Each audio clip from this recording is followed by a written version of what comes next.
Okay, so first thing is a slip lead is your best friend, and the way you turn it into a slip lead is you put the leash through its own little tag, and then you could pull it like this. So when getting an animal, if you don't know if they're nice or not, you're gonna walk up to them nicely at the side or call them, "Come here, Sarge."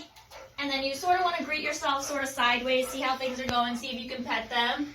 But then you want to slip this over their head. So sort of don't get too close to them, but then you can pull it like that, and then you have your dog leashed. So you don't want to make sure to pull this ever too tight because you see how Sarge is coughing. So if you get a dog out of a fire or whatever, and you might not want to put pressure on their neck, you can put one leg through the leash, and then it's not anchored so tight on their neck. Okay, so if you need to restrain a dog just sort of standing up like this, if they're friendly and you can go under their arm, like under their neck like this, under their belly like this, and hold them close to you, and then you can manipulate them any way that you need to. Okay, so if you want to restrain a dog laterally or on their side, you're going to have them next to you like this. Then you're going to grab their legs that are towards your body and sort of lift up gently and slide them down your body. And then you're going to hold their limbs that are down and put your arm over their neck, and this will hold them down. Okay, so if you want to place a muzzle on the dog, you notice that the smaller part here goes on top. And if your dog's friendly, you can come at them from the front, but if they're a little bit timid or sketchy, you don't know, you want to sort of have them in between your legs and then flip this around over their muzzle so that they don't really see it's coming. And you clip it in the back. It's okay. And then you pull it nice and tight so they can't get it off. So if you need to place an e-collar, depends if it's already pre-made or if you have to make it around the dog. So if you can pre-make it and slide it on, because they'll let you, you'll sort of come from behind, slide it over their face. It's okay. Like this. And you're going to have a tie on it, and you just want to tie that securely so that it stays on them. And this will just create a barrier between you and the animal.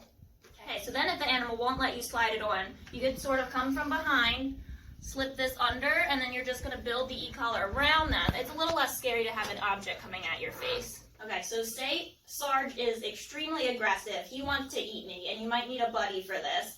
But someone's going to be holding him with a leash, and you're going to take a comforter, and you're going to sort of go around them and behind, and this is going to create a barrier. So you're going to put a blanket over them, and then you sort of have a barrier so you can hold them, get to their head and stuff like that. That way you stay safe and the dog is a little more calm.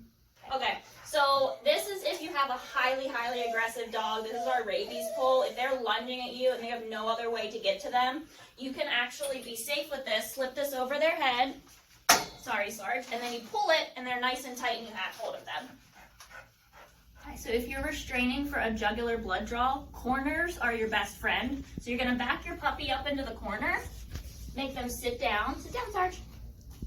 And then you're sort of just going to be there with them if they're nice, and hold your hand over their muzzle and hold them up like this, and then your person will be able to draw blood.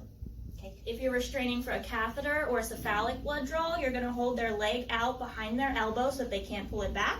And when they are ready to poke, you're going to flip your thumb over and push down, holding this vein off so it'll occlude and get bigger. And keep that nice steady hold for them so they can poke right there. Restraining for a lateral saphenous blood draw or catheter and they're standing, all you have to do is wrap your arm around their back leg like this, squeeze, and that vein should pop up for you to draw blood.